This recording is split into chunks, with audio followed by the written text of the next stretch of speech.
भगवान भक्त को परम पद प्रदान करते हैं। कथा के दौरान कथाचार्य ने कहा, कलेक्टर साहब से कुछ काम पड़ जाए तो हमें अधिकारी से पहले संपर्क करना पड़ेगा। हटा। गायत्री शक्तिपीठ में श्रावण मास के सोमवार को महाशिव पुराण कथा के 8वें दिन पंडित श्री प्रतीक मिश्रा ने कहा कि ब्रह्मा जी ने नारद जी से कहा कि एक समय जब दक्ष ने अपनी कन्याओं का विवाह कश्यप ऋषि के साथ किया तो उनमें से 13 कन्याओं का विवाह किया था, जिनमें से एक कन्या का नाम धनु था। धनु के अनेकों पुत्र थे, उनमें से एक पुत्र पिच्चीती नाम का था। वह अत्यंत बलशाली था। उसने ब्रह्मा जी के हजारों वर्ष तक तपस्या करने के बाद पुत्र प्राप्ति की कामना ब्रह्मा जी से की थी, जिससे उसे तंब नामक पुत्र उत्पन्न हुआ, जो भगवान विष्णु का उपासक था। उसने शंकराचार्य से कृष्ण जी का मंत्र लिया। मंत्र लेने के बाद 1 लाख वर्ष तक एक ही आसन पर बैठकर तप किया। तप करने से उसके मस्तिष्क से जो तेज निकला उसे देवता भी सहन नहीं कर पा रहे। तब भगवान विष्णु के पास सभी देवता प्रार्थना करने लगे कि हमारी रक्षा करें। तब भगवान ने देवताओं की स्थिति को सुनकर दम्भ को दर्शन दिए और वरदान मांगने को कहा। दम्भ ने पुत्र प्राप्ति की कामना की। समय बीतने के बाद उसकी पत्नी गर्भवती हो गई। उसके गर्भ में भगवान श्री कृष्ण का पार्षद श्री रामा नाम का गोप था। उसे राधा रानी के श्राप के कारण मृत्यु लोक में जन्म लेना था। उसी के प्रभाव से भी श्री रामदम्भ भी की पत्नी के गर्भ में गया एवं जन्म लेकर शंखचूर्ण नाम रखा गया। शंखचूर्ण बड़ा होकर बहुत ही प्रतापी हुआ एवं उसने तपस्या करके तुलसी का वरण किया। अपने मन में चूर होकर इंद्रपुरी पर धावा बोल दिया। सभी देवताओं और ऋषियों को कष्ट देने लगा। सभी ने भगवान शिव के पास जाकर स्तुति की, आप हमारी रक्षा करें। जिस भगवान शिव ने शंखचूर्ण का वध किया एवं सभी देवताओं के दुख को दूर किया। यदि प्राणी भगवान की सेवा में नित्य निरंतर तत्पर रहता है तो उसे भगवान की अलौकिक शक्ति प्राप्त होती है एवं सभी मनोरथों को प्राप्त कर शिवलोक का गामी होता है।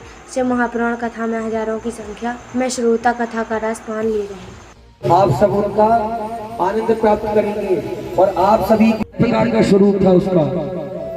तो जो हिरण्यकश्यपु के 5 पुत्र थे वह उसे डेली चढ़ाते रहते कि अरे अंधे, तू हमारी संपत्ति का बंटवारा करेगा।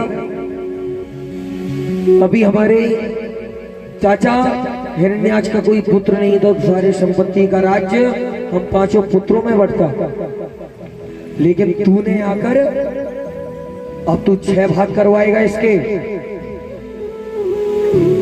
उसे बार बार कहीं अंधा, कहीं काला, कहीं दूषित कहकर बार बार पीड़ित किया जाता।